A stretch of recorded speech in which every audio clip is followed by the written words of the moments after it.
So it's that time of year when we're looking forward to getting back into a routine. You know, summer holidays are over. And even if you don't have kids, once you hit September, it's usually like new rhythm. So what about your marriage? Let's talk about making that part of your routine.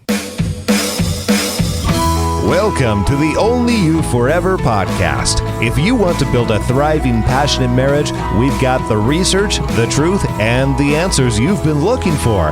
And now, here are your hosts, Caleb and Verlynda Simone Gendel. Hey everybody, this is episode number 71. And we want you to think about making marriage part of your routine as you come to this point in the year when most of us are adjusting our schedules and putting the camper or boat or tent away and kind of getting back at it. So this is the last of our shorter, simpler episodes where we've just been giving you something you can really do, you know, that's simple and real and will impact your marriage. And the assumption here is you're changing your schedule a little, usually right about this time. Yep. Getting back into normal routines because here in the, in the Northern Hemisphere, vacation season is winding down. It's back to the grind. Yeah. Right? Yeah.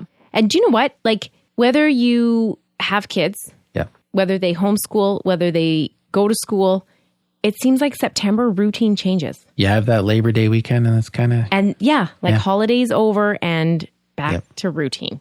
So here's some things we want you to think about as you create your calendars and think about schedules. And I thought we could just kind of do this daily, weekly, monthly, and then maybe annual. Okay. Sound good? Sure. Daily. Yeah. Every marriage should have a ritual of greetings and departures.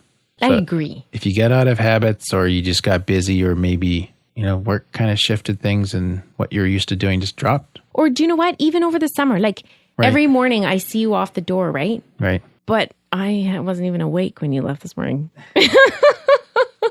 Yes, you have a rough life. But you just get out of the habit of doing that. You do. So you need to I need to get back at this. Yes, be intentional. Yes. Yeah. And not only that sort of coming and going piece, just the greeting each other, but most days of the week, you should have a time to connect if you possibly can as a couple. And I don't mean like you guys need an hour to have like a therapy session. I just mean something for the two of you. Yeah. And this summer, we missed our breakfast after the kids left for school routine. Absolutely. Normally during the school year, they get on the bus, then we make breakfast. That's our time together. Yeah. Or whether that's coffee or... Yep. I know a couple, they always used to have tea together. You'd send the kids outside to play or get on the computer or whatever they did, right? Yeah. Or I know another couple who'd send their kids to bed. Yep. And then that was their time, just 10, 15 minutes to reconnect. Yep. Stay in touch through the day. That's part of some sort of daily routine that we can have. Phone call, text message. We talked about that in some previous weeks here. Yep. Mm-hmm. Keep each other informed a little bit about what's going on, where you're at, how your day's going. Yeah. And how about nighttime praying together? Yeah, that's a good one. So I figured something out today. What's that? Guys aren't real good at praying with their wives. They struggle with it. Okay. They struggle with it. Almost every guy I talk to has a hard time being consistent with this. Really? But they all want to. Mm-hmm. So I figured out why, I think. Okay. Ready for it? This is amazing. Well, maybe not, but this is what I thought. When you're a guy, we're not, we don't go to vulnerability class, okay? Yeah.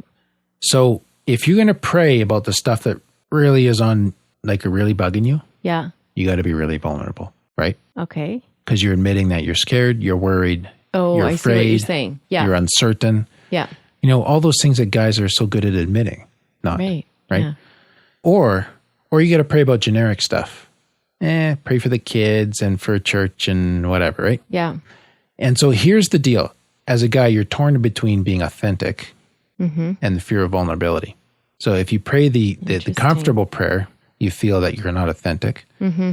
But the vulnerable prayer feels very scary, even though it's more real. Right. So you just kind of hope your wife falls asleep. I'm sorry, it's that carnal and simple. Wow. Yeah. Okay. But, I'm challenging myself and my husband, friends out there that are listening, push through the fear. Be real. It's good for your marriage. Okay, weekly routines. Have some time once a week if you can. Well, okay, you didn't even talk about kissing in the daily here. Oh, yeah. Well. You need to kiss every day. I agree. Lay it on. Oh. Well, I mean Go on. Just in the kitchen. I have a 6-second kiss. Actually, we have a 6-second hug thing. Yeah. But anyways, you should have a serious kiss a day. Yeah, absolutely. At least. Okay. Anyhow, go on. Anything else No, we're that fine. I'm missing? Weekly. Time for serious conversation. Yeah. Like you schedule me in on your calendar.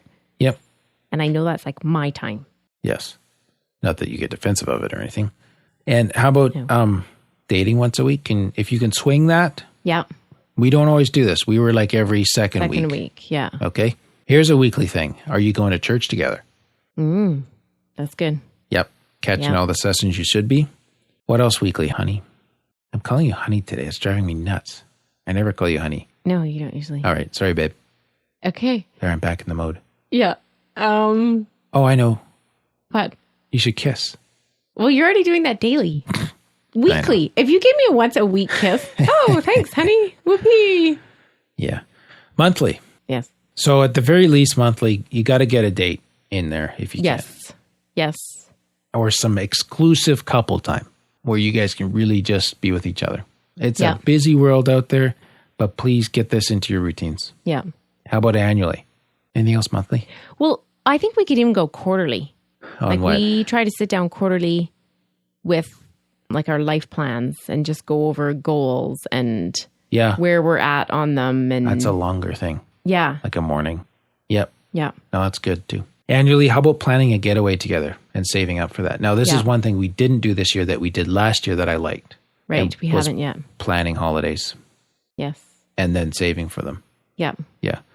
And that doesn't mean you have to save like thousands of dollars. No, but find a way where you can get away just the two of you as well as the family vacation, right? So use grandparents or trade kids with another family. Usually, if you're creative, you can find someone that you feel safe leaving your kids with if you have kids. Yeah. But find a way to get away together. Yeah.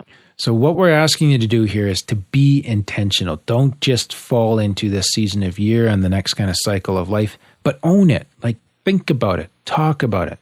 Yeah. Because otherwise it'll just get away on you. Yeah. And it'll be gone. Make your marriage a priority in there. Absolutely. Okay, next week we're back to our regular programming with a really solid episode that follows from this called Don't Take Your Marriage for Granted. Yeah, we got some good research coming up in that. That is all for today's episode, though. You can get the full show notes at oyf.link/71. Remember, we're here to help build thriving, passionate marriages. So if this was helpful to you, we ask you to help us reach more people by leaving us a review on iTunes. Your review makes our podcast more visible in iTunes search results. And it also encourages us. Yeah. Gives us the warm fuzzies. Absolutely. Thank you, and we'll see you next week. Thank you for listening to the OnlyYouForever.com podcast. Please help us reach and influence a wider audience by rating and reviewing our podcast at OnlyYouForever.com/love. Thanks for listening, and we'll see you next week.